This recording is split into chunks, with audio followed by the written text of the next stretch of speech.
Abolish the prison industrial complex. Abolish the prison industrial complex. Abolish the prison industrial complex. Abolish the prison industrial complex. What's the prison industrial complex? The prison industrial complex is a system in our country that puts astronomical amounts of investment into prisons and law enforcement, creating more prisons than any other time in history, and creating harsher laws that lead to mass incarceration. Isn't it a good thing to have prisoners so that we can keep dangerous people away from society? Sadly, prisons don't exist to keep people safe. Did you know that over 2 million people in the US are in prison right now? That's over 10 times as many as were before the 1970s, and the country isn't any safer. The fact is, those private prisons generate massive profits by using prisoners as a source of cheap labor.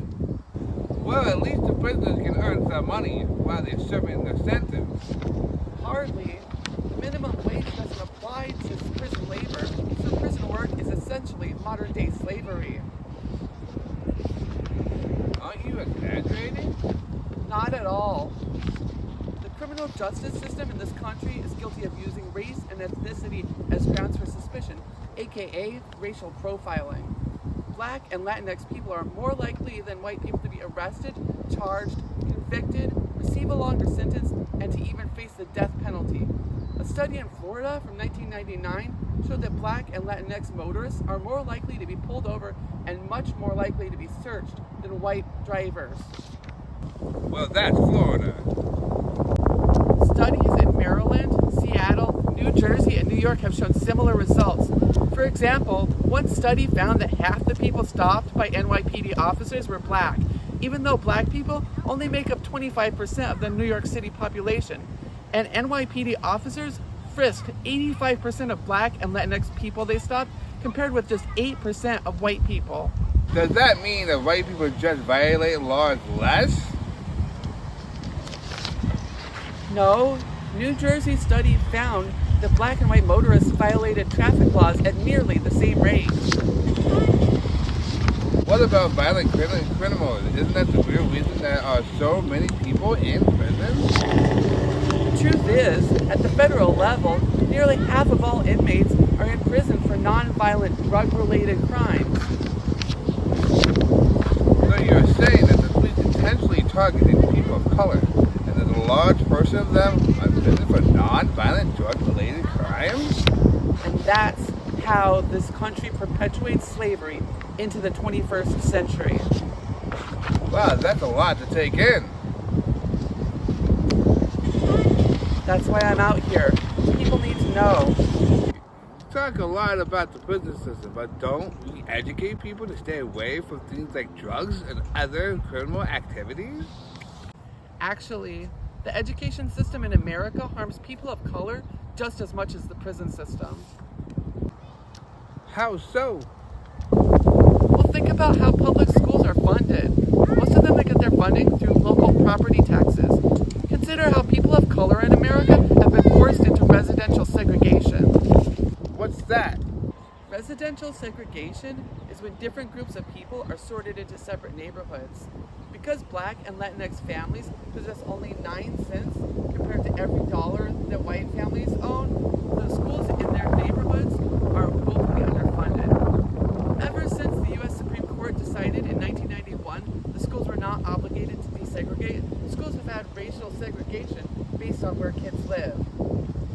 Isn't segregation illegal? Yes, but segregation still unofficially continues with practices like steering, where homes in white neighborhoods are only shown to white people, and homes in Black neighborhoods only to Black people. And there's still an achievement gap. There are distinct educational outcomes between white people and different students of color. So schools in the Black and Latinx communities have less money to work with. Is that the only problem? Unfortunately, it isn't. Throughout primary and secondary schooling in the U.S., students are placed onto different ability groups called tracks. Studies have shown that students of color are more often placed into low ability groups, while white kids are more often put onto tracks that are geared towards future college attendance. That sounds like segregation. It absolutely is. And a lot of times, working class children of color don't have anyone in their social circles they can ask for help in reaching their educational goals, so they stay stuck on the less successful track. Racial stereotypes about black people and law breaking also affects how teachers view black boys who misbehave. Where a teacher might think a white boy is just being rambunctious when he misbehaves, racist stereotypes lead that teacher to associate that same type of behavior from a black child as criminal behavior. Sounds like the teachers are already ready to send the black students to prison when they're still kids. Some of them are, and this isn't a coincidence. Systems of mass incarceration and segregation in schools are maintained with the implicit purpose of keeping people of color subjugated. Okay, I see your point. So what's the answer then? We need to change the way public schools are funded. The fact that they're funded by local taxes ensures that some schools have more money than others. If we based school funding on a statewide or even federal tax rate, it would be a lot easier to make sure that each school gets the same funding. I believe this step would do a lot of good towards repairing the harm that segregated schooling has caused.